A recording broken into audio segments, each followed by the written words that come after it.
because we wanted to become recovering physicists, but because we were afflicted with forgetting. So it won't come as any surprise that the bit on forgetting is going to be probably the most useful one in this talk. So let me just say, first of all, that I'm delighted to be here and so glad to be part of this gathering of people who seem very open to new ideas. And I hope that you will bear with a simple physicist who's taking your very complicated neurobiological phenomena and trying to make slightly less complex models of them. Let me just say that after years of working on the general area of complex systems with the focus on sand piles, which is where a lot of us were at in the years following the late 80s, some of us sort of got involved with trying to figure out what caused more realistic systems to diverge from theories of self-organized criticality, and I would say that I was part of that bunch. But the techniques that we used along the way, which were to look for things like metastability and so forth, frustration and all these things in complex systems, were things that also have their applications in many areas of cognitive science. So I'll try to touch upon the things you see in red, where I'll try to touch upon, first of all, perception, which is actually our data analysis of a rather cute experiment done by other people on audiovisual cognition. I then move on to just give you a quick outline of agent-based models of strategic learning, and then move on really to adaptive learning by competing synapses, which is where the whole shebang of learning and forgetting will come in. The first thing that I want to say is that please don't feel shy to ask questions. I'm terribly aware that I speak fast, and if you want me to slow down, you don't have to say anything, just raise your hand. If there's something I say you don't understand, please ask me. I want this to be a conversation. So please feel free to ask questions. Okay. So the things in blue I will not be talking about in this lecture. So to begin with, I want to talk about this experiment that was done in Allahabad, which is a tiny, well, not a tiny city, but it's not a major city. It's a big town on the banks of the Ganges in central India. And what the psychologists had in mind was the following idea. They said, supposing you have been educated, and supposing you have not, is there a difference in which by which you perceive the effect of correlations between visual and oral stimuli? So that was the point of the experiment, okay?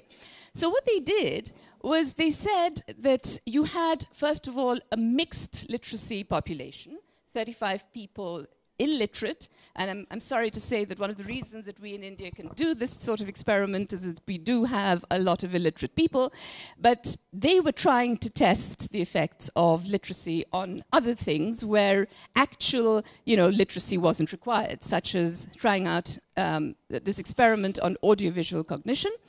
The way in which they did it was that there was a screen. First of all, the participants were not told to do anything. So in technical terms, I believe that's called a taskless paradigm. So what they were asked to do was just to sit there with their eye trackers on, which I'll come to in my next slide. And they just had images, a set of 4, flashed at them while a sentence was being spoken. Now, none of you will understand what this means, and the reason for that is that it's in Hindi. And the reason it's in Hindi is that that does not discriminate between people who've had an education and people who haven't, okay? So the sentence I'll tell you how it sounds, just so you know. It's Usne aaj tara dekha, and tara is the Hindi word for star, okay? And in that sentence, what they're saying is, he saw a star today, right? So clearly the target word is not he or saw, it's star, right? And so when you look at the screen, Then what the experimentalists hoped that you would do would be to fixate on either sun, which is vaguely speaking a star, or on tala, which is the Hindi word for lock. So in other words, in every set of 4 images, there was a phonological and a semantic analog. And in simple words, it means in every set of 4 images, one of the images sounded like the target word and the other meant something like the target word, okay? And the other 2 were known as distractors, okay?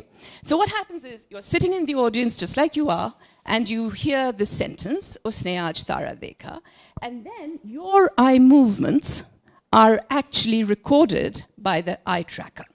And I'm imagining that in this audience, most people know what saccades and fixations are. Is there anyone who doesn't? Oh, so everyone does. Put your hands up, anyone who doesn't? No, maybe it's too early in the morning. Okay, so let me just tell you anyway, in case people are feeling shy. A saccade is the kind of wandering movement that your eye sort of follows. For example, now my eyes are wandering around the front few rows until they fixate on somebody, okay? So as you see over there, these movements are saccades, and then the big dots correspond to fixations, okay? And this is what an eye tracker probably looks like. I say probably because I've never seen one in the flesh. And that's where the data are recorded. Okay? And by doing this, people came up with distributions of saccades and fixations. And the sad story is, and this is the end of the qualitative part of the experiment, but it's what the psychologists wanted to know. It was only the literates who are numbered by these serial numbers who fixated. We don't know if they fixated on the right images, but they fixated because there was this is actually the probability of a particular time of fixation, TF, and that is TF itself. And most fixations peaked around 250, which my experimental colleagues tell me is related to something called the attentional time scale, which is apparently well known in the literature. I didn't know it until he told me. But unfortunately, apart from a very few, the illiterates didn't fixate at all. So their eyes simply wandered. So the conclusion that I would say is non-quantitative, but maybe of interest, is that even in a taskless paradigm, where you don't really need to know anything about reading and writing, the kind of correlation that you and I would make, for example, if we're sitting in a big traffic jam, which I do for most of my life, and I see car number plates in front of me, then I instantly add them up, or I divide them, or I try to make something out of them because I'm so bored. It's the only thing I can do. Yeah, unfortunately, if you were not literate, of course, that's a question of adding, so it puts something in, but at a more simple level, something like this experiment where you see a word like he saw a star today, and you should be looking at something which sounds like or looks like it, but an illiterate wouldn't do that. And that's rather sad. So that was the conclusion of that part of it. So this is where our quantitative analysis came in, and this is where I'm deeply grateful. So here is where I'm immensely grateful to John Beggs, because he has got me, he has sort of rid me of the pain of trying to talk about critical exponents. And so there's going to be quite a lot of them in this talk. And what we did then is we actually did the kind of log-log plot, which alas physicists do too much of, and I completely agree, which had led an old friend of mine, Luca Peliti, who some of you might know, to say in the early 90s, there should be a ban on log-log paper for about 20 years. I kind of agree with that, except that you find a lot of log-log plots in this talk, but there we are. And what we found was some kind of a straight line, and with all the provisos that it doesn't have as many decades as I would wish. I would really have liked to have very many more, but we were limited by the sample size. And this exponent was around 1.77. So it seems to suggest that there are all kinds of durations for saccades with no particular peak. And this is actually universal for that sample size anyway, and it's independent of literacy level. So what does that mean? It means when your eyes wander, it doesn't matter if you've had a college education or not. So that's what this seemed to suggest. But that's very basic information, and we were always interested in finding out, well, what kind of motion is this? So the question that struck us is that you can have a power law, as somebody pointed out, is only a power law. It doesn't tell you much more. So for example, you can get a power law by fully Brownian motion. So no correlations, and your eyes are simply wandering in a random way. But you could also have highly correlated vision. Now, before looking at those exponents and getting worried about them, let me actually tell you, and this is going to be the principle of the way I talk, I don't really care about the symbols as much as what you understand of the qualitative stuff, because we can always talk about the symbols later. But the important thing is this. Supposing I'm looking at you, and then something makes me decide, no, I have to move away from you. And then I jump as far as I can to somebody else. Okay? And then I hang around there, and then I think, okay, I've done my business. Now I want to move as far as I can. Now that's the kind of thing, if you think about it, that animals often do. That if they're foraging for food, they come here, they eat all they can, and then they think, it's not interesting anymore because I've eaten what I could, and it's unlikely that there's food here, so let me go all the way here. Okay? So that's the kind of temporal correlation, and that's all it really means. Are your jumps correlated with each other? Or is there a reason why you're jumping? And is there a pattern in that you can discern? Are there correlations in your search? And for that, there are essentially 3 exponents we've measured, and I'm sure there were many others we could have done, but these are the 3 we measured. The first is x. X is a position, t is time, couldn't get simpler. And that's the well-known diffusion relation if delta is a half. So it means that it's like a random walk, there's no correlations in that thing, and if delta is not half, that's when it gets interesting. And then this is another way, and that's called the Hurst exponent, of getting similar, I say similar and not the same information, which is you don't just use the actual distance, you use the variance, right? So you look at your distance from some point, you square it, and then you look at the behavior of that. So really, if h and delta are both equal to each other and equal to a half, then you have Brownian motion. Big deal, not very interesting. It's when you don't that you begin to worry about or wonder if there are correlations in the movement.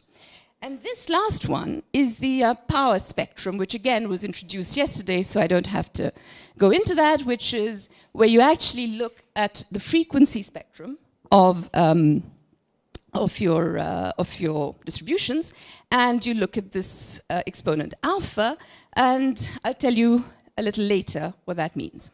Okay? So let me, before I do any of that, show you a few pictures, because I have equations in this talk and I've tried to balance them with pictures in the hope that I will decrease the discomfort level of the audience. Okay, so on the left of this slide, you see examples of a Brownian walk. So this is what a random walk would look like. And it was actually discovered by Robert Brown when he found, I believe it was pollen floating on the surface of some liquid, probably water. He did a lot of stuff on this in the 19th century.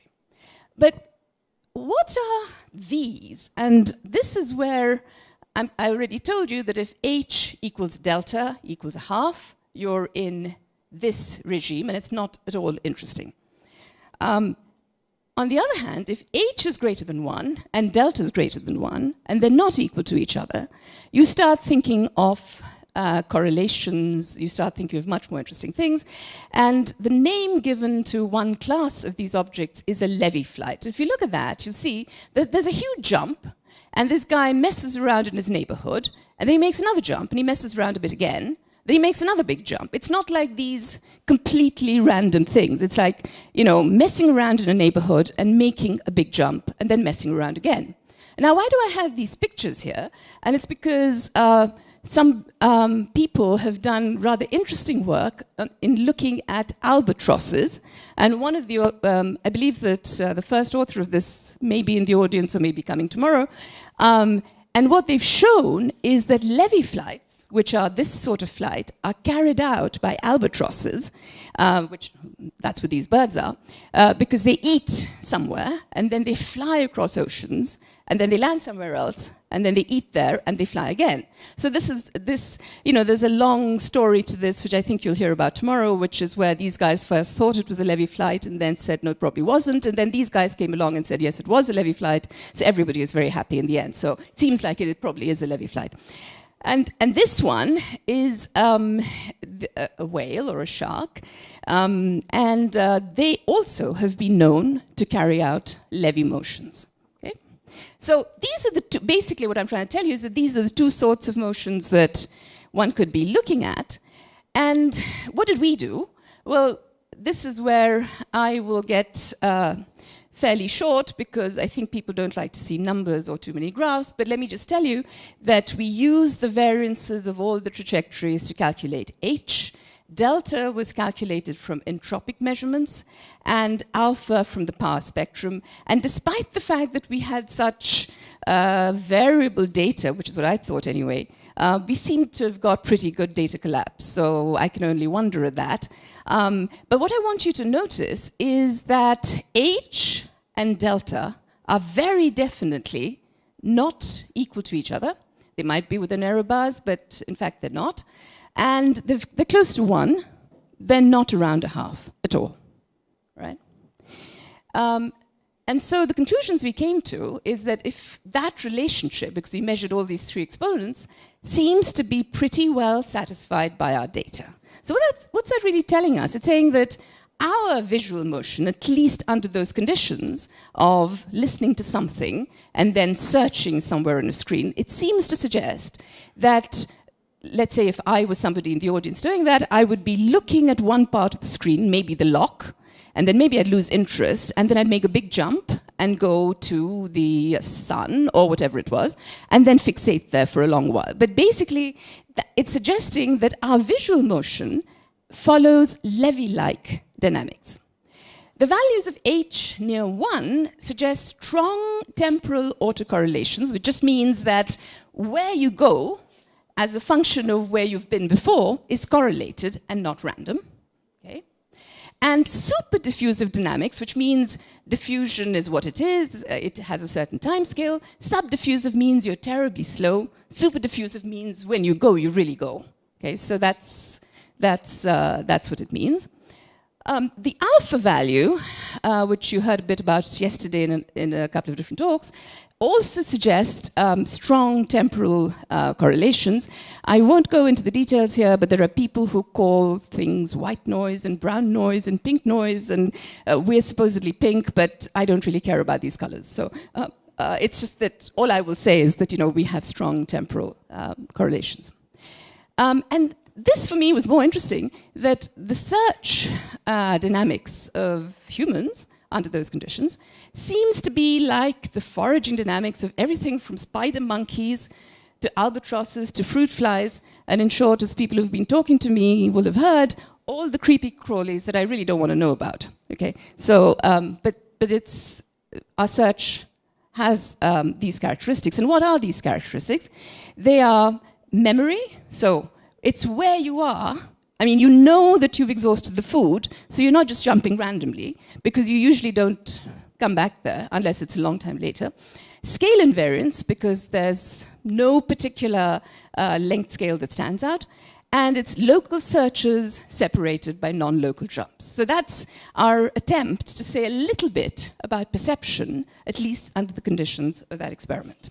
And now I will move on quickly to learning, okay, which is the second word in my title. And in order to get there, I want to tell you a little bit about agent-based modeling of complex systems.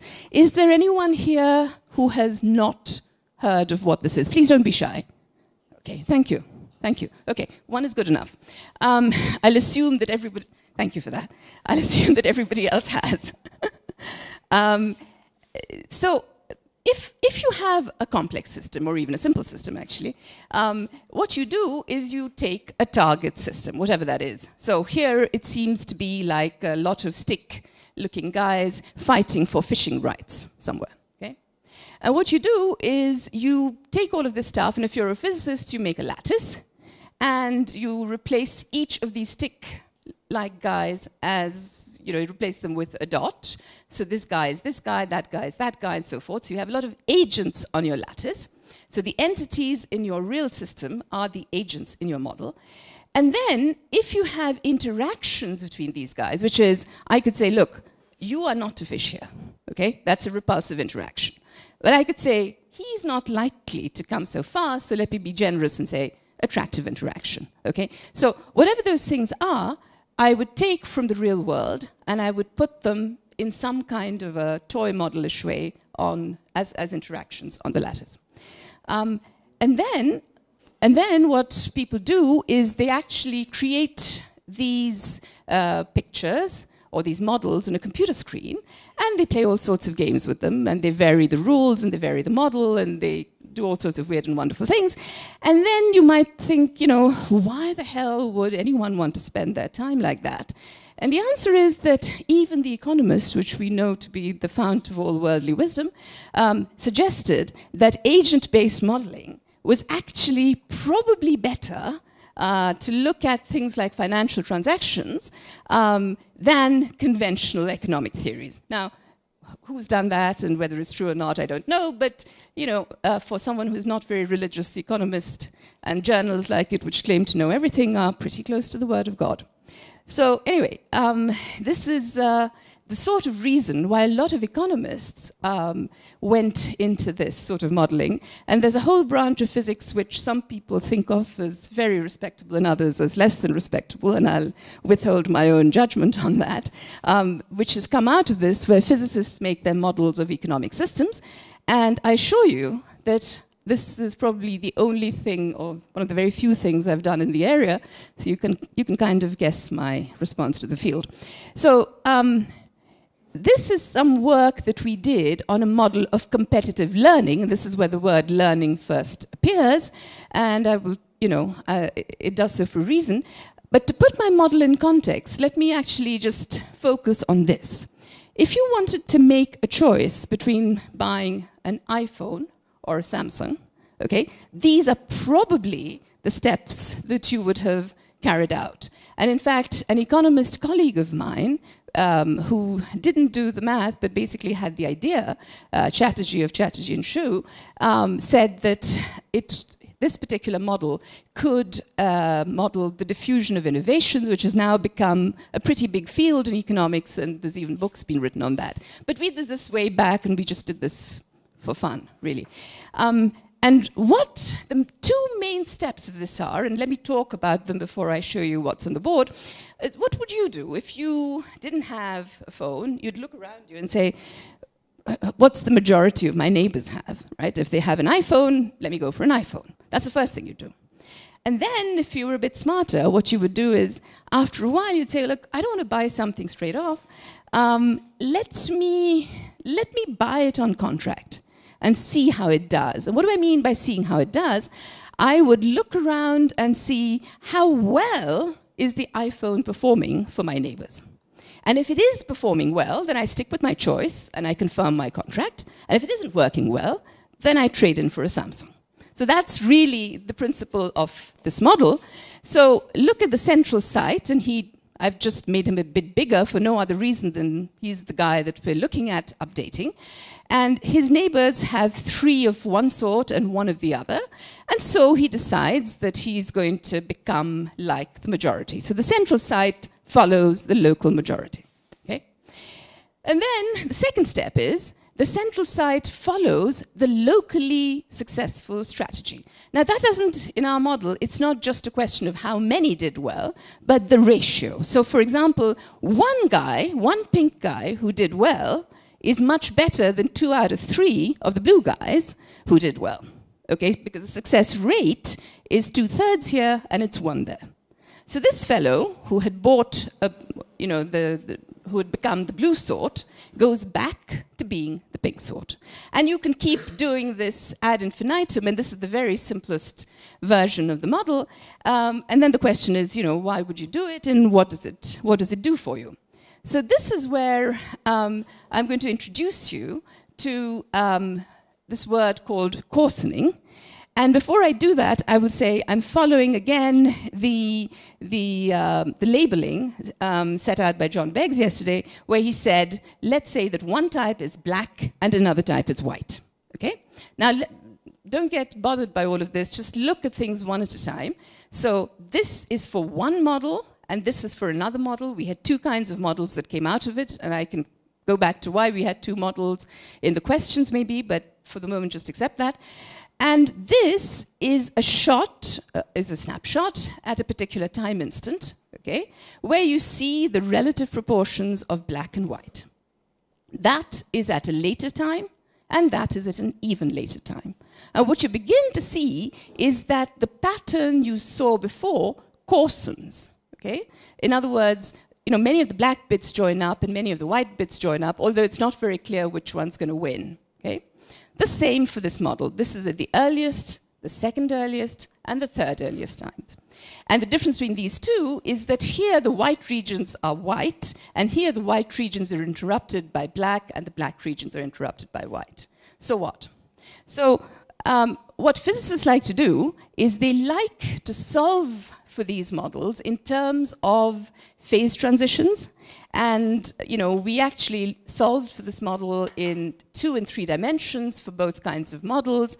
And for the experts in the audience, this particular model has the characteristics of the voter model, and that one is much more Ising-like. Okay? But if you're not an expert, don't worry. It's just an illustrative thing to say that there are many universality classes of behavior which can ensue upon this kind of dynamical phase transition. And in our case, this is what the phase diagram looks like. So as John Beggs again showed you yesterday, there's one phase which is fully disordered. In other words, however much you let it evolve, okay, it still looks disordered, it never orders. But then there are other phases, and this is the easiest one to talk about, where in one of the models, you start getting everything becoming the same color. And this parameter P, by the way, is the probability of success. So in the second stage, it's a question of how many of you will succeed in your task. So if P is close to 1, everybody succeeds. If it's close to 0, then nobody does, okay? So this is what they look like.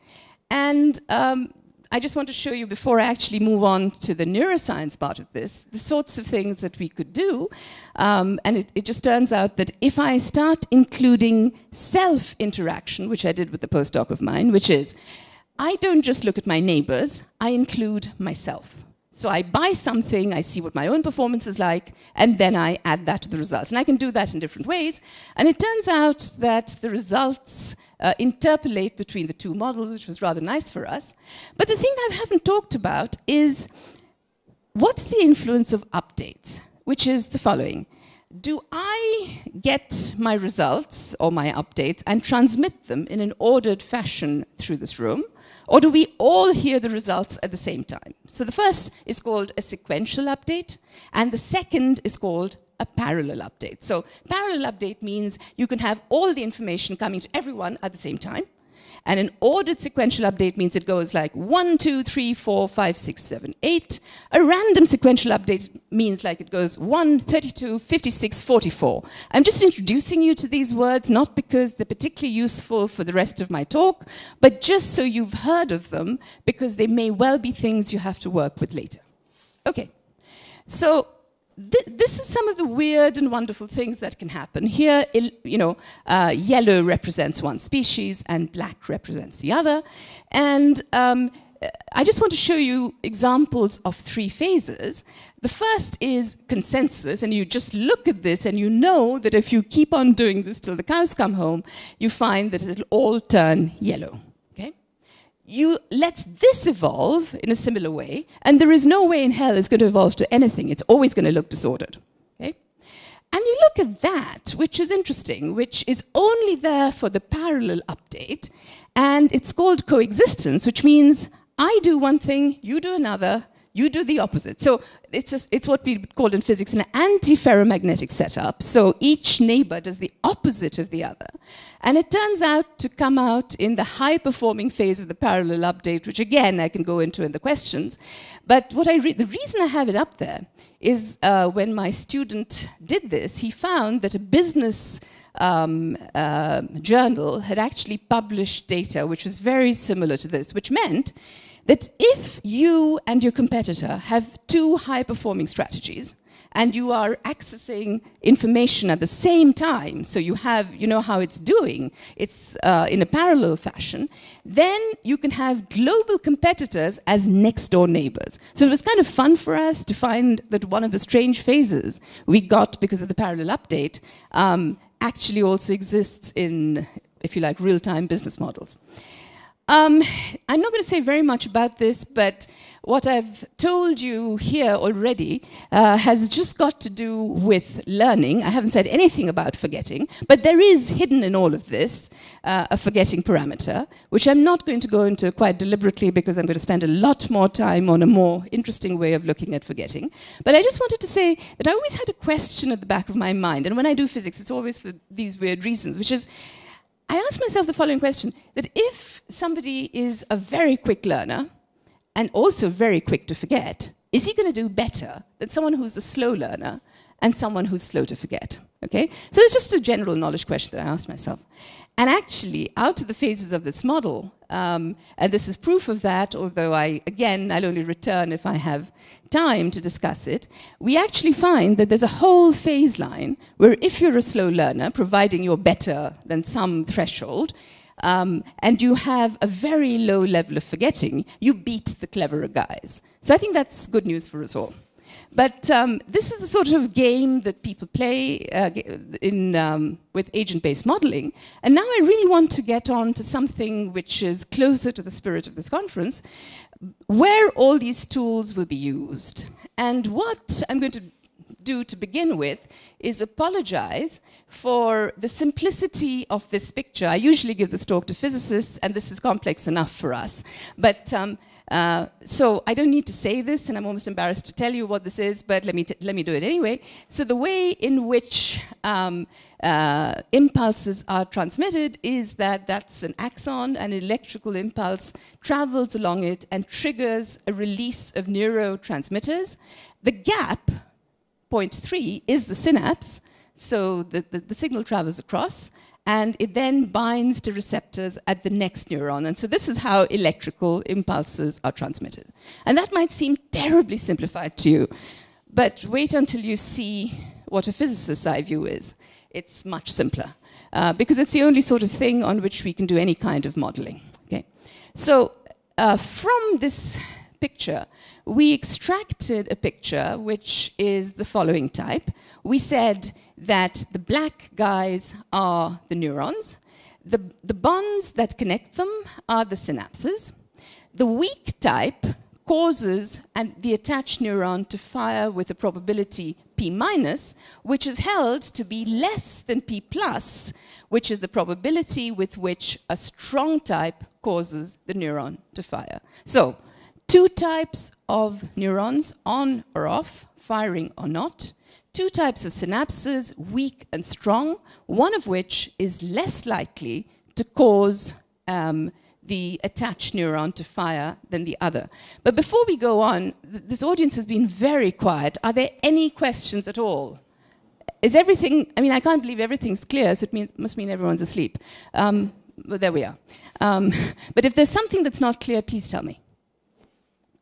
Okay, so what we did, and this is just to say it in words again, we considered a network of undirected, so signals flow in both directions. This is apparently not true in reality, and in a model which I may discuss if I have time, we have remedied that. But in this very basic model, there's a network of undirected plastic synapses. Plastic means that these things can change their state. That's all they mean. With two discrete states, by which I mean you're either strong or weak. You're not strong to stronger or weak to weaker, or there's no continuum. Strong and weak, that's it. Yeah. And neurons can be on or off, so they can't be half awake. They're either firing or they're not. Okay? Two synapses are neighbors if they share a common neuron. And P plus is associated with the probability for a neuron fed by a strong synapse to be active. So if P plus is 0.7, it means that the neuron attached to it has a firing probability of 0.7. That's all it means. And every synapse, this is the one bit which is new information on the slide, can convert, because remember we're talking about competition here, from one state to another in response to the activity states of the pair of neurons it connects. And let me just sort of go back there. So if I just go back to this, what I'm saying is this fellow can decide whether he wants to become weak or strong depending on the firing rates of the neurons around him. So the idea is you have this string of synapses, many of them cause neurons to fire, and you look at the guys in between, let's say any two, and they decide to change their types or not, depending on what happens. So what are these rules? Somebody mentioned Hebb yesterday, and Hebb has many variants. It has many, many variants, but typically it used to mean that neurons which fire together wire together. So it means if two guys are firing, then the link between them will be strengthened. But once you have a Hebb, it's very easy also to have an anti-Hebb, which is the opposite happens. And then there's all sorts of weird and wonderful rules in between. So when we were choosing our rules, we took care, because these were our first baby steps into this field, to be part of that panoply of rules, any one of them. But at the same time, what we did was we very carefully engineered our rules to be like that of our agent-based models. Be assured that this is possible. That's why I told you about the agent-based model I first came up with. We chose those rules, and they happened to fit in with one version of Hebb. And what are those rules? The rules are that synaptic weight changes occur only if the synapses adjoining them are of different types, and if the neurons are in different states of activity. And before I sort of tell you more about the rest, let me tell you what that means. It means that if you have two neurons which are both activated, nothing happens to this guy. If he was blue, he stays blue. If he was red, he stays red. Okay? Here, if you find that the weak neuron is connected, the weak synapse is connected to the neuron that's firing, okay, then the guy in between is lowered if he can be. What that means is if he was red, he becomes blue, but if he was blue, he stays blue because he can't get bluer, because there's only two states, okay? So essentially a strengthening event makes a weak to a strong conversion, leaving a strong synapse unchanged, and a weakening event makes a strong to weak conversion, leaving a weak synapse unchanged. There's quite a bit of information in the slide. Please just raise your hand if you would like me to go through it again. Anyone at all? Yeah, good, thank you. All right, thank you. Yes, do you have a question or, yeah? Just from biological point of view. Yeah. Very good question. And so my answer to that is twofold. One is that if you're looking in the regime of fast events, yeah, then what you say makes perfect sense. So I should really have a presynaptic and then something else in the postsynaptic stuff. I agree with you. If you're looking at a time scale which is much longer, where you are looking at an average of the firing rates from each one, okay? Because as you'll see towards the end of this talk, I have a model which is much, much more detailed, where I'm actually saying I'm not looking at the instantaneous rate of firing. I'm actually saying there are two timescales, one that of neuronal firing, one that of the adaptive and slow change of synapses. There, the mean is something that we consider. But that's a very good point, and that's what led us to our next model. But just for the moment, just treat this as a toy model. It'll get better, I hope. Okay. But that's a very, very good question. You're not you're a biologist, right? So, wow. You've been asking some great questions. Just to give you an example of the evaluation of rates, just to show you that you don't have to worry anytime there's an equation, because these are very simple. Let me give you an example of this. So, first of all, let me say it in words. A strong synapse, which is red or plus, it stays plus when both its neighbors are the same type, right? Or its neighbors are of different types and both neurons fire, both neurons don't fire, or the transition is strengthening, because if you're strong, you can't get stronger. Okay? So these are the three ways. And this very simple equation is what is telling you that. So that is the rate of a plus, which is a strong guy, staying plus. And that can happen when, let's say, F plus is the probability that a plus fires. It could be F plus squared firing or F minus squared firing. And when the neurons are of different types, so you can see there's an F plus and an F minus, then these three circumstances are modeled by those terms. So here, F plus is the probability that a neuron attached to a plus fires, and P minus and P plus are as already defined. Okay. So once you have that, then you can solve, you've heard this word yesterday, you can solve this in mean field. So here, all you do is you say, what is the probability that the state of the system is in the strong state, so a synapse is in the strong state, and here you say it's a typical synapse. That's the meaning of mean field. So you take this whole system and you take a typical synapse and you say F plus is the probability that the system is in the state plus or strong at t plus 1. That can either happen if it was plus to begin with and you have a rate of plus staying plus, or if it was minus to begin with and then you have a rate going from minus to plus. And when you do the math, then that's what it looks like, okay? And once you do that, so what? Well, now this is where I'm going to introduce a word that I don't believe has yet come up in this course, which is to do with fixed points. So once you have this equation, what you do is you look for a value.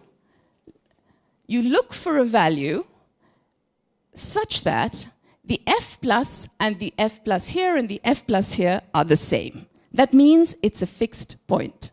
So there's some magical number, okay? And if you can always do this with 0, but that's called a trivial fixed point, okay? Or you can do it with 1, and it happens that that's also a trivial fixed point, which means that if you start with 0 or start with 1, then you will, you know, those are fixed points, but they're not very interesting because it means that everybody was strong or everybody was weak. But the non-trivial fixed point is one which, for our model, is given by this. Okay, so this particular fixed point is characteristic of numbers, particular numbers, P plus and P minus, for a given soup of synapses. Okay, and so what? Where's the forgetting in all of this, right? So when you have a fixed point, and this is another new concept, at least in the context of this conference, what you say is, this is a fixed point, so if I start here, I stay here. But what happens if I start in the neighborhood? How long does it take me to get there, right? And that's called the time scale for relaxation. And here it happens to be exponential. And that's what that looks like.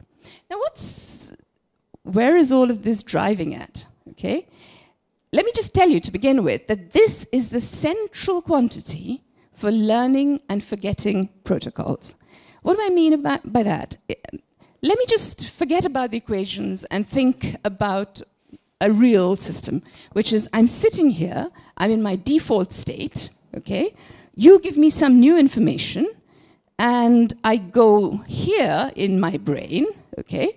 But then after a while, I'm going to forget that new information, and I'm actually going to come back to my original state, which means I'm going to forget what I've learned. And we all know that the object of the exercise is to learn quickly and to forget slowly. That's what we would all like to do.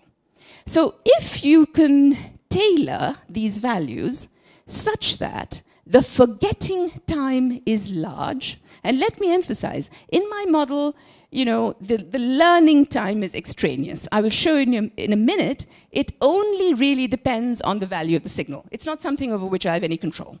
But this is my forgetting time. So it's to my advantage to make this as large as possible.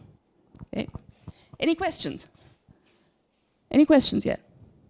Everyone's asleep. Okay. So here's a model for learning and forgetting. So what do I do with this? I have a bunch of synapses which have values p plus and p minus, and any external signal is defined as a perturbation of these. So I apply, let's say, a signal, and that means I up the p pluses by s and I down the p minuses by s. That's just a symmetric way of applying the signal. Okay? And if this is constant, if s is constant, learning corresponds to a move to a new fixed point. What does that mean? These values, p plus plus s and p minus plus s, you can think of them as p prime plus and p prime minus. You put them back into that equation, it's a completely different fixed point. Okay? So, but the point is that that learning fixed point is completely determined by s. I don't get any Brownian points. I mean, there's nothing that my model is telling me. But now, supposing I switch off the signal, okay, then how long does it take me to get back to my default state, right? That is actually only a function of the mix that I started with, the p plus and the p minus, right? And so the smart people will have something which actually maximizes the forgetting timescale. When I say the smarter, I mean the ones who forget less. So in our model, it sort of suggests that p plus and p minus should be widely separated for long forgetting times, that is, long memories. And before I go on, I'm going to say something to people who might be thinking something but be too polite to say it. There's two kinds of forgetting. This is still short-term forgetting. It's STP. But there's long-term forgetting, to which I will go later. So all the questions you have about long-term forgetting, I'll get there. But this has nothing to do with that. These are exponential relaxations which are characteristic of short-term memory, and they are, in this very simple model, defined by the mixtures of p plus and p minus. Okay. So what we can do is we can make a kind of phase diagram where we plot p plus and p minus like so, and the colors from blue to red are an indication of the inverse of the forgetting time. So red means you forget very fast. Blue means you remember very well. So it's a long forgetting time. All exponential, but there we are. So tau is maximal at the edges and minimal at the center. How much time do I have? 1 hour? Good. Good. So if I were God, I would want everybody to be endowed with forgetting times that were here. So we could all sort of remember a lot. And I would always want that all the information I learned, the little s's, would be such that they lay here. So all the useful information in my life could be learned quickly, and it would be forgotten slowly. That's what I would want. So optimization, which is the first time I use that word, requires quick learning, small tau, here, and slow forgetting, large tau. Okay? So when tau is large, you're at the boundaries. So that applied signals for this should have parameters that live around the middle, while the default state of the system should be around the edges. Let me just emphasize that this is a very, very simple model, and we have actually taken it further. Just treat this as something which is kind of the ladybird approach to this model. You know what ladybird books are? You know, when you're a kid, you have Alice in Wonderland, but it's not Alice in Wonderland. It's about 5 pages of pictures, which just tells you the story. This is like that, okay? So it's just introducing you to the idea that you have, you know, this possibility of synapses which are competing with each other. Why am I putting so much emphasis on that? Because as I grew older, as in I grew older by a year or two, and I read a few more papers, I realized that competition is something that a lot of neuroscientists want, because they don't want synaptic values getting out of hand for a start, okay? Cooperation is easy to have. Hebb gives it to you, right? But competition is hard. We didn't know this. We were just playing games with, you know, game theoretic models and agent-based models. It turned out that we have a model of competing synapses, which are going to be put into a proper model, but that's not until later. Okay. All right. Yeah.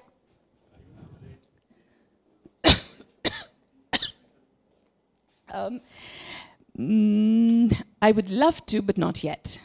We haven't done it, but I would love to. But that, I wouldn't relate this. I would relate the next model, because this really is, there's a lot wrong. There's a lot, in the spirit of Mauro's talk yesterday, I'd be the first person to say that there are many things wrong with this model. You just poke it and it gives, okay? So the next model is better. It's still not perfect, but it's better. But if I had to do something about storage, I wouldn't waste it on this. Yeah. Although it would be easier to do with this. Anyway. Okay, so why did we pick this? Let me first begin with a disclaimer. I'm not interested in monkeys. I'm scared of them, okay? But the thing is, I'm even scared of rats. But the thing is that I happened to think about all of this at a time that I was spending a wonderful year in the Radcliffe Institute in Harvard, where there were experiments in the lab of Maurice Smith. I don't know if anyone knows him, in SEAS, basically, in Harvard. And what he was doing with monkeys was actually very interesting. So let me just tell you a little bit, as much of the experiment as I remember, or as is relevant, and then you'll see why we did what we did, and how we adapted those results to see if it had anything to say about the monkeys. So, to begin with, what was the experiment? The experiment was, you had a bunch of monkeys, and what they... Sorry? Yes, thank you. I parch easily. Thank you very much. Thank you. You had a bunch of monkeys, and what they did was they were given a task, okay, and it was called... Thank you very much.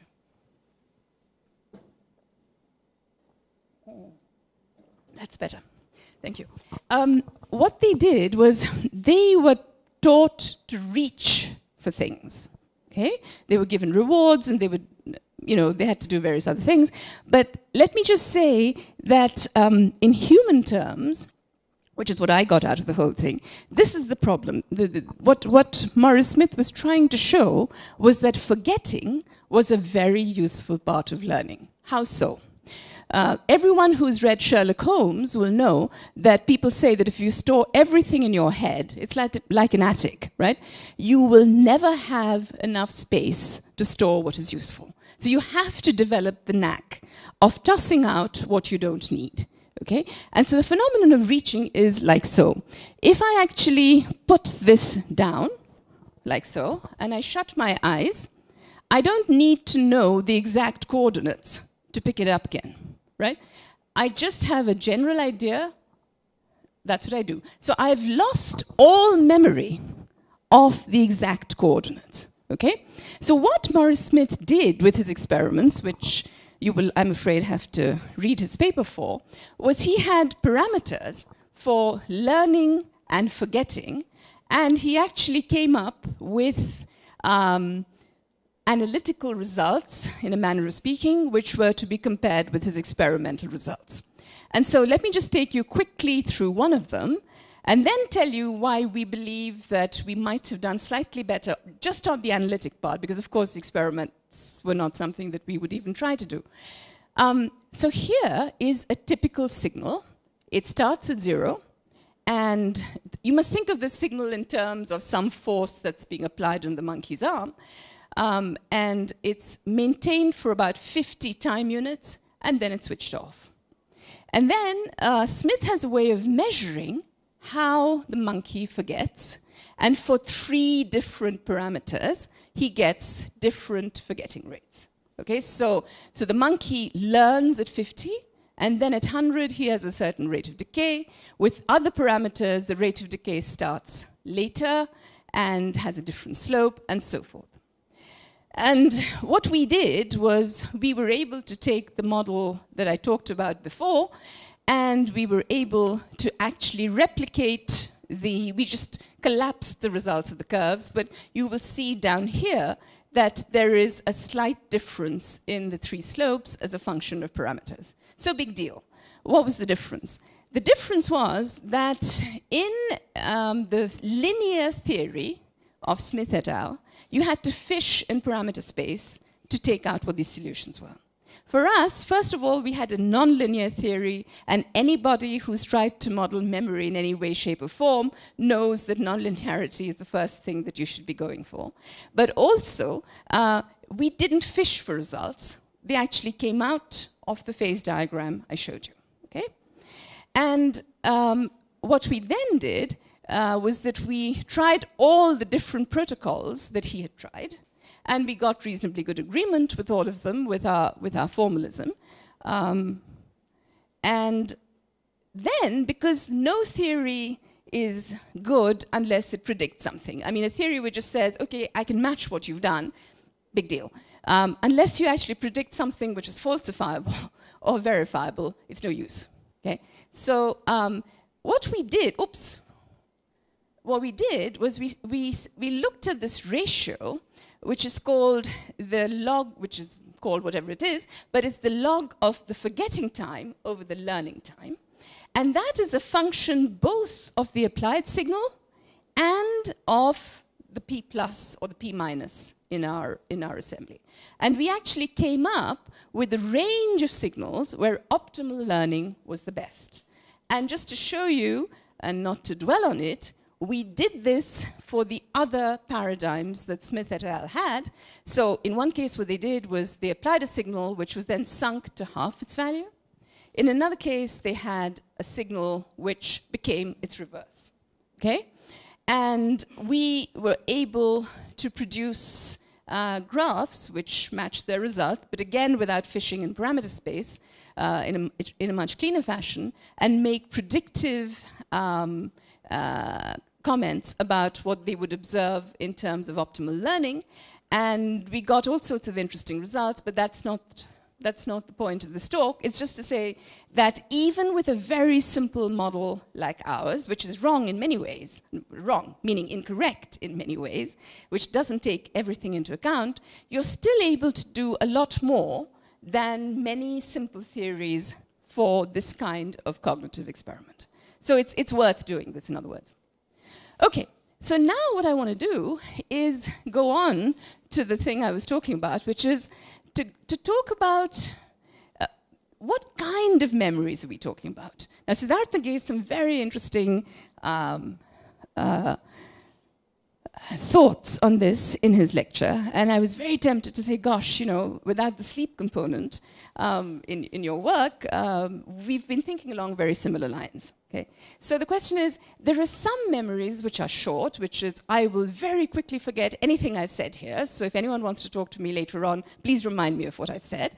But there are other things which are long-term, which is, I'm unlikely to forget my name. Okay? So those are really long-term memories. And then the others, which are short, can be short or long in terms of an exponential timescale, but they're still classed as short-term memories.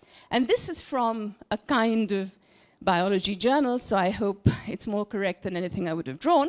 So here they're talking about 3 different sorts of memories. There's the sensory memory of around 1 second, short-term memory of working memory, And then long-term memory, which is somehow consolidated, which can last for days or months or years. And in terms of quantitative theories, the way we distinguish them is we say that short-term memories are characterized by exponential relaxation. So you have a relaxation or a forgetting rate, which is like e to the minus t, which is the real time, over tau, which is some length scale. Okay? If tau is large, it means you have a long short-term memory. If it's small, then it's the reverse. But real long-term memory is power law. Okay, so it's really supposed to last almost as long as you live. Yeah, and this actually comes with a problem, which is that if you want to store memory, okay, you want to store new information, you require high synaptic plasticity because you want the synapses to be capable of absorbing more and more information. Okay, but if you want to retain them, okay, so you don't want to forget, then you should have low synaptic plasticity, because if they're too plastic, you will not be able to store anything. So how do you reconcile this paradox? And actually, pioneering work there was done by the group of Stefano Fusi, okay, who came up with other people as well, Riccardo Zecchina among them, with different models, okay? And typically what these models were the following. So instead of having a synapse, as I've shown you until now, with just two states, you know, strong and weak, you have a multi-state or a cascade synapse, which is you have the top level, which is all you ever see, but then you have this hidden architecture, okay, which basically, I'm not saying it exists in real life, but at least Fusi and company seem to think that there might be some representation for this in the brain. What this says is that if you are to go deeper and deeper into these hidden states of the synapse, your memories are more and more immune to noise. Okay? So the stuff on the surface is the stuff that goes away in a minute. Okay? So the last word I said will reside at the surface. Okay? But the really long-term stuff travels downhill. Now, when Fusi said this, he just sort of said it and said you would expect to have power law forgetting, but we were inspired by that, and we actually made a model of a metaplastic synapse. And I don't want to go again into the details, but I just want to show you the sorts of things, the sorts of signal dynamics that you would expect. For a start, you can only get power law forgetting, full power law forgetting, if you have a synapse that's infinitely deep. Okay? If you have a synapse which is finite but large, okay, you will have power law forgetting till about that level, and then it crosses over to being exponential. Okay? So in our model, of course, it's easy to go to infinity because we have an analytical model.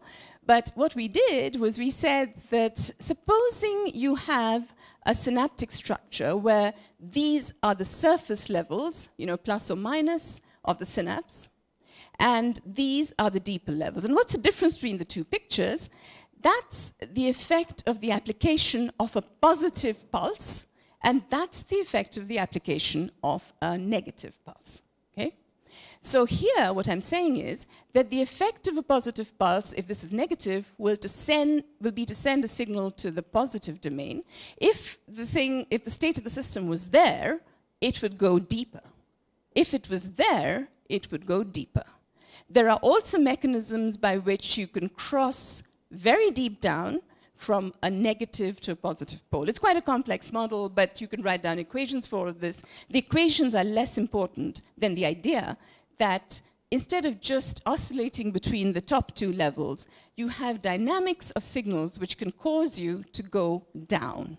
And the further down you go, right, the more immune those memories are from just being lost. Okay? And you can actually do the math and find that you can get power law forgetting for an infinite synapse, right? let's see, we actually, sorry, I should have said that in a different way. The way in which we actually deal with noise is the following thing. We have a default state, which is that of a kind of noisy average state. Everything that you see is on top of that. We have added signals on top of that, but there is always this default, our zeroth order state is full of noise, but we're looking at what we observe on top of that, and we have a signal to noise ratio based on that. But the dynamics themselves are deterministic. It's just that the base state is noisy. Okay? But maybe some of this will be clearer when we get to the next scale, which really is a strange one. And because I'm very squeamish, I'm not going to tell you about what was done to these poor snails. Suffice it to say that they were injected in some kind of a horrible way by these otherwise very nice people with whom we collaborated. And what they found was that, so this is the closest that I've come to any real experimental tracks with this particular work. So the meaning of this is that, first let me tell you that here what they're looking at is they're looking at 2 neurons and 1 synapse. Okay, that's why they chose Limnea. And let me tell you that the reason I chose them, or they chose me, was that I don't like comparing a theory which is made for 1 or 2 synapses and then putting it on a human being, because that's really very fake. So I was looking for a 1 synapse experiment to see if anything we said had any relevance at all to the real world of a neuron or a synapse. And they had these experimental tracks which they couldn't at that time explain, but that we were able to do something with together. And what it was the following. In my own unlearned way, let me just tell you that there's an input layer and then there's an output layer. Okay?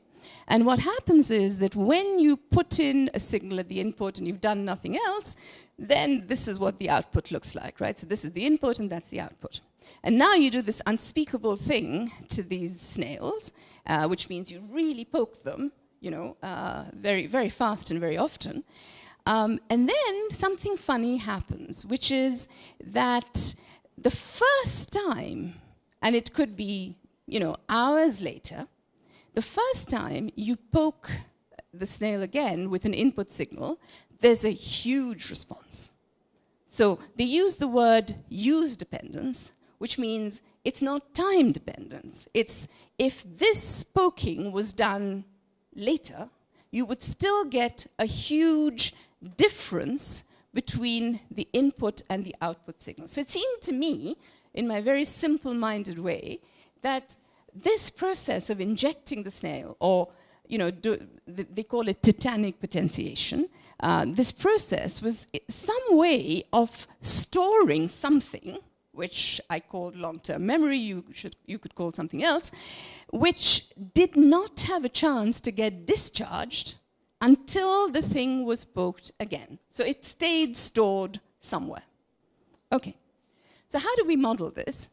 So it was a very tough thing for me to read this rather biological paper, but one of the things I discovered was that the role of kinase was critical to this experiment, and they said somewhere that kinase acted like a biological switch. Okay? And that was all I needed, because what we then did was we said, okay, so these tetanic pulses somehow, okay, were, if you actually pulsed our system of equations, you would build up long-term memory in a way that you wouldn't with random noise. Okay? And so these would be stored as long-term signals or memories at the deepest level and then released at first use. So my idea is very simple. I mean, it's just, thank you. It's just to say that on the one hand, you have this mechanism for storage of long-term memory, but let's go to the equations later. What it's really doing is that as the long-term memory is getting stored more and more and more, something kicks in, and this is the kinase, which causes the dynamics of the whole system to stop, to freeze. Okay? And it stays frozen, because this is what's called the learning phase, until after all of that drama is over, you kick it again, okay? And then the switch kicks back out and the dynamics restart. So that's basically the idea behind it, and everything else is just equations which, as you will probably realize, I don't think are essential to the content of what I'm saying. So I could then also say that, you know, we chose a particular form because of its saturation properties. I could say a lot more about this, but the important idea is really simply to say that you have this model of a metaplastic synapse with many levels, where things are stored at the deepest one in response to these kicks. And when the system is saturated, kinase kicks in. And why do I say that? Because the experiments don't work if there's no kinase. They've done control experiments.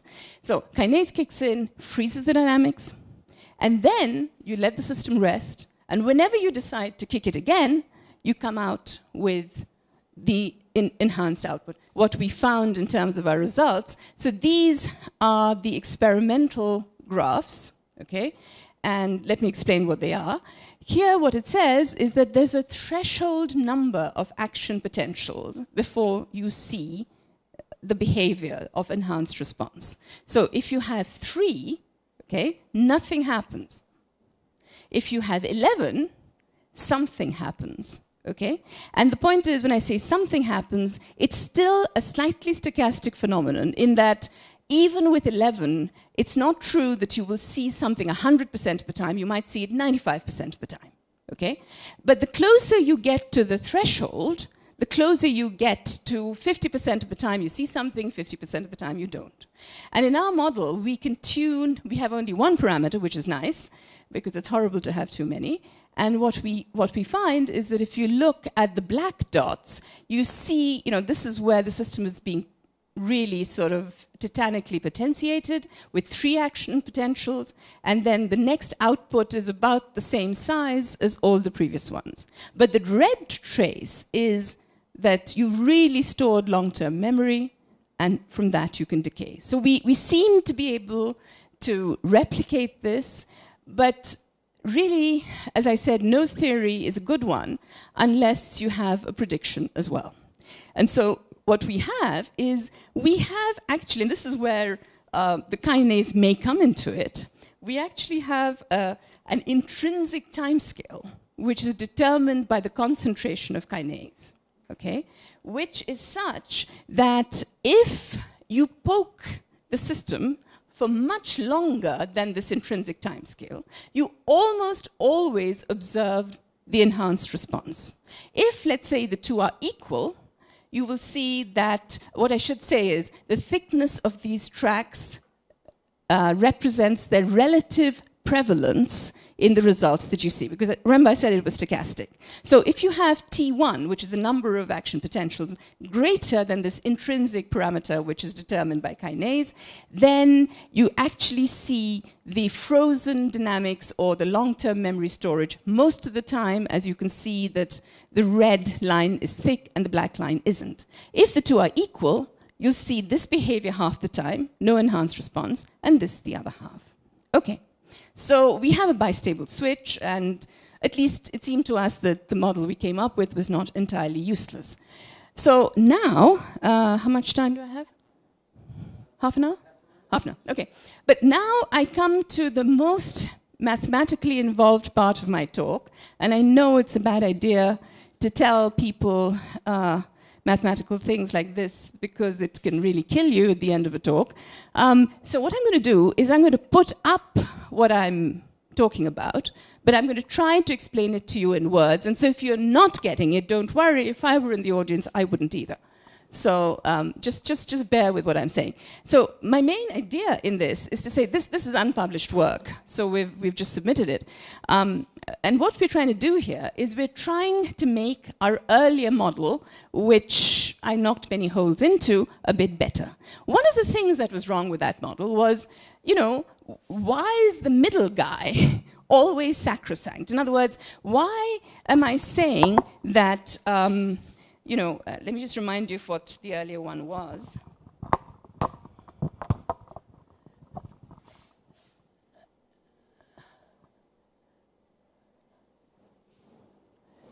So what I said to you was that if this fellow fires or if this fellow doesn't, then this fellow does whatever he does, okay?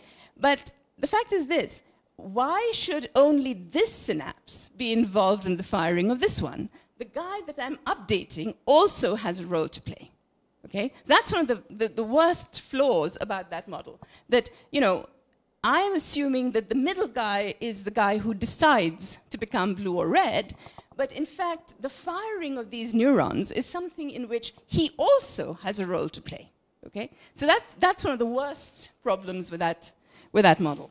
So we had to get substantially more complicated, and I'm not going to pay too much attention to the maths here. I just want to point out that we now have a representation for what we call a mean field synaptic network. Let me explain what I mean by that. Here I mean mean field in the sense that you have directions all over. It's not a one-dimensional system. You can have connections all over the place, to put it in its most simplistic form. And here, sigmas, the sigmas are the bonds, which can be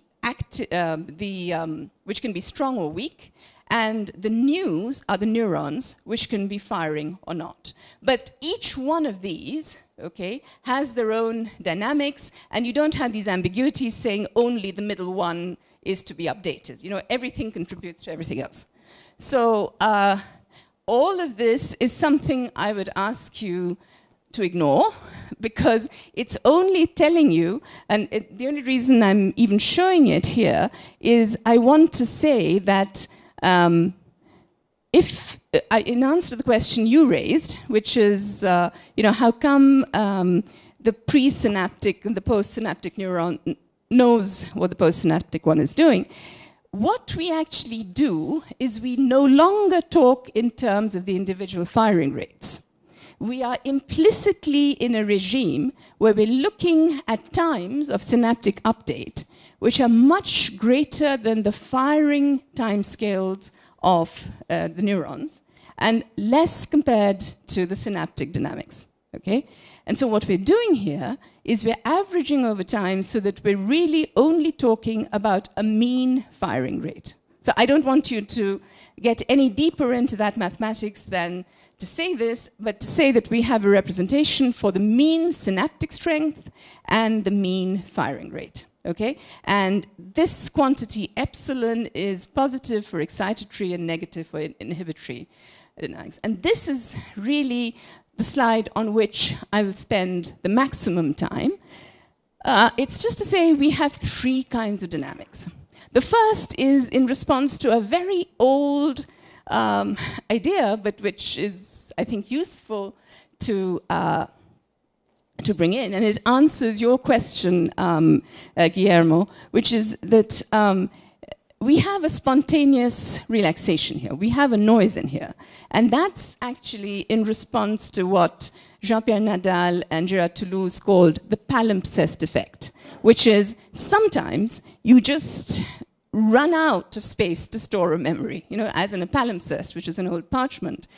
And then, spontaneously, that synapse decays or goes to another state, okay? So we just put that in. It doesn't make the blindest bit of difference to our results, but it was nice to have it in there. Then we have, just to say that, you know, we do read the papers of people who came before us, so really it's that. So then there's the Hebbian mechanism, which is, you know, neurons that fire together and wire together, right? And the new ingredient, and this is why I took the trouble of going through that stuff on polarity, because you don't have a hope in hell of understanding what I'm going to show you in the next page, without realizing that, if you remember what I said then, which is that synapses adapt to the type of their most successful neighbors, okay? Except now, sadly, you don't have the nice geometry of one dimension, and you actually, it's a very, I'm not going to go into it, but it's a very complicated way in which you say the green guy is successful and the black guy will become either red or green with different rates depending on a random choice. But believe you me, that is a representation of competition. And I really want to emphasize the idea more than anything else that the palimpsest effect is noise. It's nice to have that. Cooperation has always been around in the terms of Hebb. Competition is a new ingredient that we unwittingly put in, which actually happens to make the biggest difference to our calculations. Ignore this, but just understand that the rate of change of the mean synaptic strength is made up of 3 components: palimpsest, cooperation, and competition. Forget about the rest. It's not important, okay? I'm encouraging you to ignore the algebra. I just want you to get to the picture, which is, had we not had the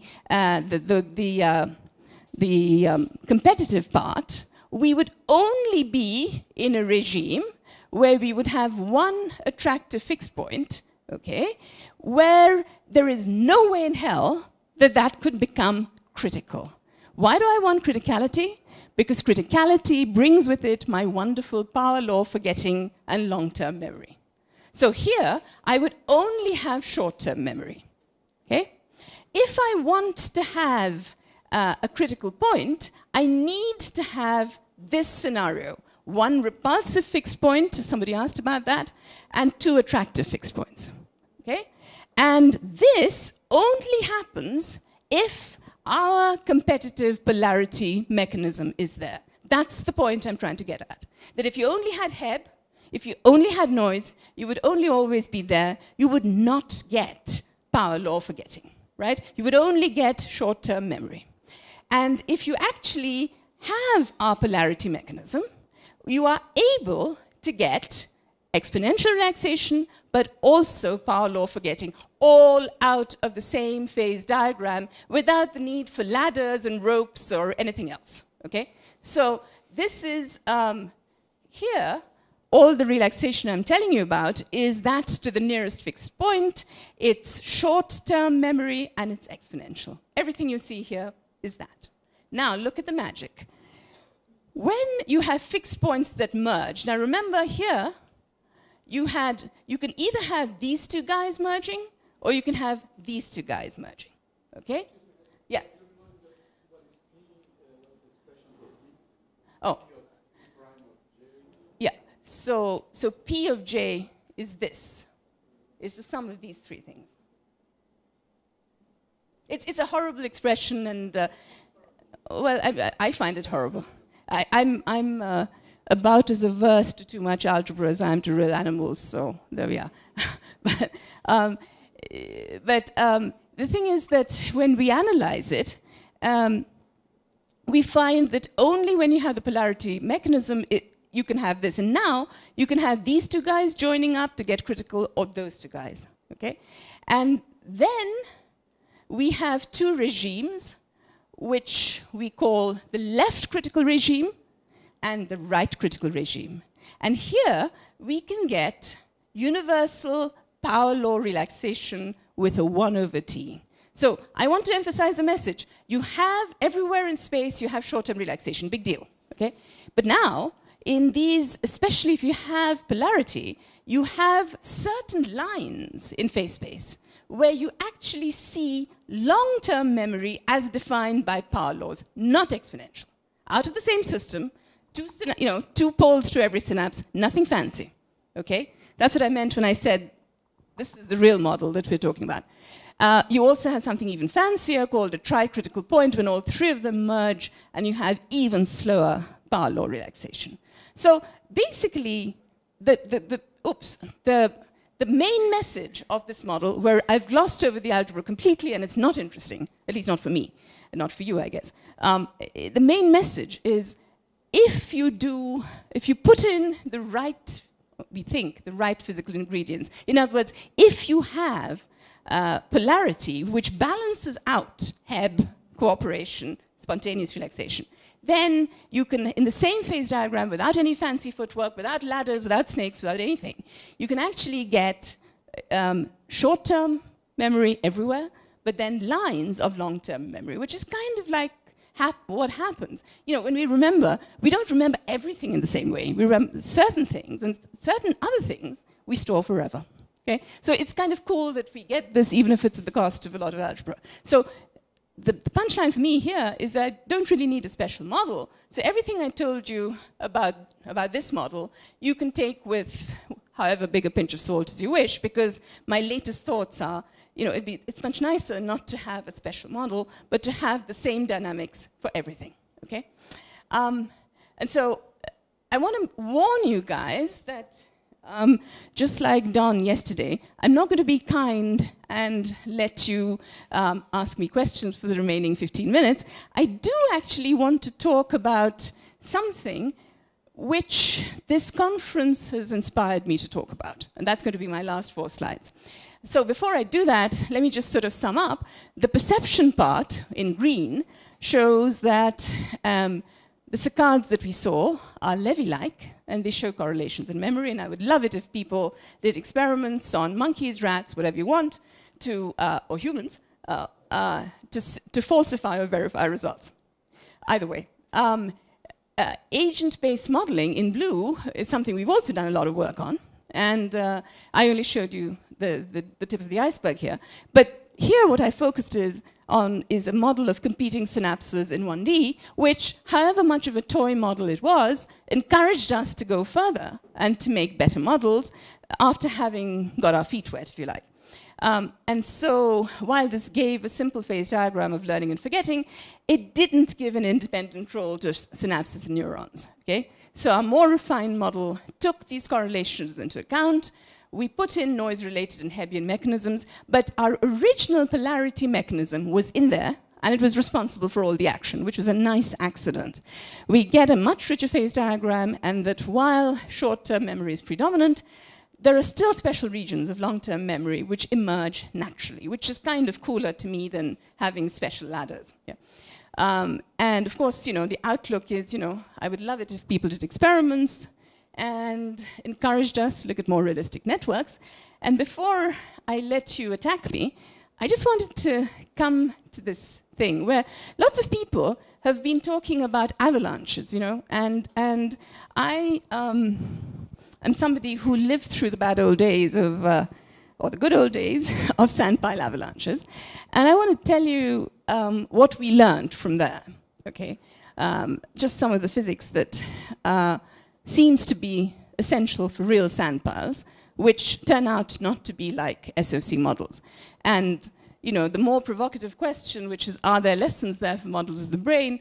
That's for the experts in the audience, okay? So let me just say, this is going to be only 4 slides, so you don't have to wait too long, and it's going to be mainly pictures. So it's really like a bit of rest. But everyone, I assume, knows what a cellular automaton model is, because we've been seeing those since yesterday. In 87, Perbach used this model to illustrate his theory of self-organized criticality. So what did he do, actually? You have this model of a cellular automaton, and you can have a rule which says that if one site is higher than the others by some threshold amount, you know, a grain, which is represented by a square here, is kicked off. And you can do all sorts of things with this and have many variants to this model, and you can have avalanches. And the thing about his avalanches was that if you looked at their time traces, they look pretty homogeneous. When I say time traces, this is position, this is time. Each of these black dots means that something has happened at that site. And if you look at this, even without knowing anything about it, you see that there's no special length or time scales. That, I should hasten to add, is the output of the SOC type models. Okay? Now, this is the punchline. That real sand isn't like that. And I'm only taking the output of a particularly seminal group, Sid Nagel, and I worked in tandem for many, many years because he kept telling people, look, it's not like that. And we kept saying yes. And for us, what mattered, it's not really a conflict, because I think Perbach was looking at sand as a paradigm, and we were looking at sand as a system, as a real physical system, okay? But it was, in those days, many people got the two confused, and that's what led to the confusion. But the fact is that if you look, this is just an output. I think it's some natural system. I guess it's dunes or something like this. And it seems that there are more of the bigger guys than you might expect. And certainly there's been a wealth of experiment which has actually shown this. And that we then modeled the typical dynamics of sand, and we found that typically it was a sort of,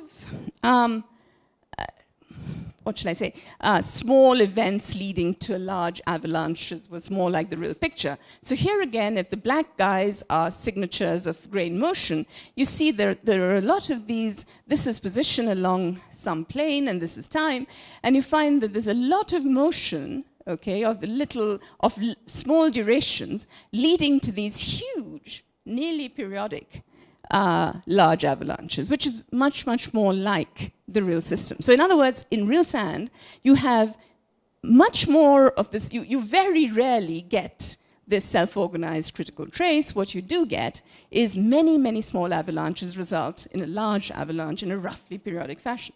And there are many ways of modeling this using coupled map lattice models and cellular automata, you name it. So one of the things that, one of the all-important things, which isn't in the slide, but which I'm telling you, is that the trouble with many of the original models of SOC-type sand piles is that they were abelian, and real sand is not. Now, what do I mean by that? I mean, abelian means that if I go to you and you go to him, okay, the avalanche that results is the same as if I go to him and he goes to you. That's just not true. Because in a real sand pile, it matters where you land. So, you know, A going to B going to C is not the same as A going to C going to B. Okay? That's one of the main reasons why those sand pile things failed. Okay? Because in the real system, that's not the case. So this is just an illustration. What we decided, just, you know, we had done enough computer simulations to show what real sand looked like, and by this time there were many experiments on real sand, and so we could match structural properties like coordination number and correlations and you name it. But then people came to us and said, why don't you go back to cellular automata and show what's wrong with the SOC model by making one which is more like real sand? So then this was our answer to that. We said, suppose we didn't have squares. You can think of this in any way. You can think of it as an extra degree of freedom, but we chose to think of it as rotation. So supposing you have, instead of squares, you have rectangles. Then in addition to flow, you can also have flip. So you can have, instead of the old rules, which is you look at the heights, you decide to flow down because, you know, something is higher than something else, there is another ingredient, which is before you do that, you allow for a stochastic mechanism where anything that wants to flip, and there are deterministic rules for these, it flips, right? As soon as you do that, the scale invariance is broken. And coming back to the distribution you were talking about, you start seeing this preponderance of large avalanches, and the distribution looks like this, and then there's an extra peak for the large avalanches. Okay? So this is something that a lot of experiments actually came in line with. And then people said, you know, but what the hell does this mean? And so we did a lot more work on this, and I'm just showing you cartoons because this is my last slide after all. At last. The thing that we showed is, by a variety of approaches, is that there are parameters which matter, which is if you have a purely smooth surface and things just sort of roll off without the possibility of stacking up and creating roughness or anything else, you get close to seeing SOC.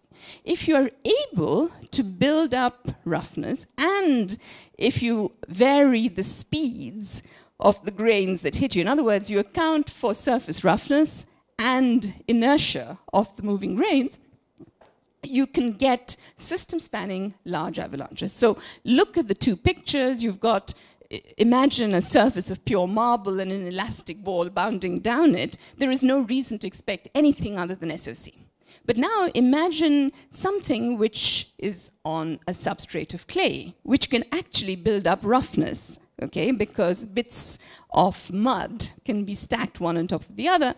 And now you're throwing things with varying speeds. And it could be that if you actually have a very rough surface and a fast-moving grain, you sweep that surface clean, which is something we've also shown in other work, where the surface is left smoother when the top is gone. So essentially what we're really saying here is that in real sand, there are things such as friction, such as the substrate, which I suppose the brain terms means in some sense the environment or the perturbations you've caused in the environment. And only something where the neurons are fully disconnected from all of this might have a chance of showing you avalanches of all lengths and timescales. That's just my biased view based on sand. But it's just to say that there are many other things that happen in real sand, which is now a much cleaner picture, which might give an idea for the sorts of things you might want to look for if they're experimental things which don't agree with your picture of SOC. And again, they may not. Okay? So with that, I want to thank you.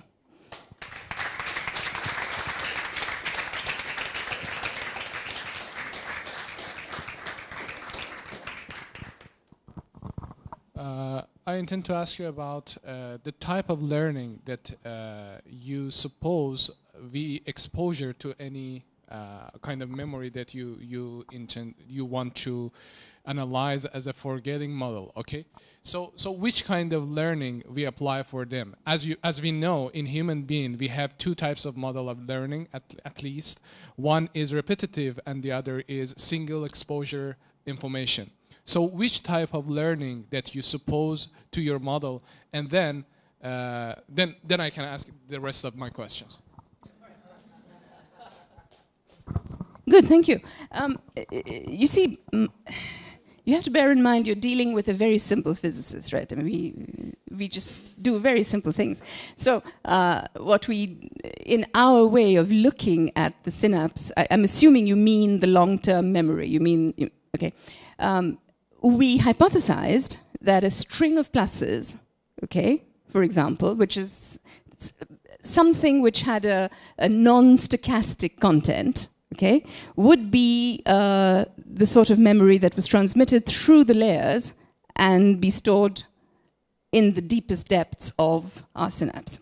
If I had a noisy signal where the pluses and minuses were randomly arranged, then these things would tend, just because of the dynamics in our model, they would live on the uppermost layer. So the answer to your question is, within these very simple parameters, you could give any kind of, so what you call repetitive memory is for us like plus, plus, plus, plus, plus, plus, plus, which goes whoosh all the way down. And the stuff that is kind of random, which is, you know, plus, minus, minus, plus, whatever, you know, just random stuff, that stays at the top. So we had certain rules like that, which again I glossed over, but they're all in the paper. Okay, but as you know, we have different network in the brain who is responsible for recording and to consolidation any memories. For example, repetitive memory involve parahippocampus, and single exposure involve the hippocampus to memory consolidation. So we have different networks. We have different parameters who can make effect on our input data. So how can we suppose both of the input are the same and we treat with them as the same information? So I'll go back to the first thing I said, which is, remember, I'm a very simple physicist. I'm looking at one synapse. I'm not making models of complicated networks. Okay? So once you start doing that, you really have to worry about, you know, the kind of thing you're talking about. I'm just saying the name of my game is I look at a very complicated system, and instead of trying to model the whole thing with a simulation which I can tailor to get out what I put in, okay, I prefer to just take an element, okay, which, if it can be tested, as in the snail experiment, I take one thing, I make a specific set of rules, and I try to ally with an experiment which looks at that one thing. If you ask me questions on a much more generalized or complex things, I don't really have them.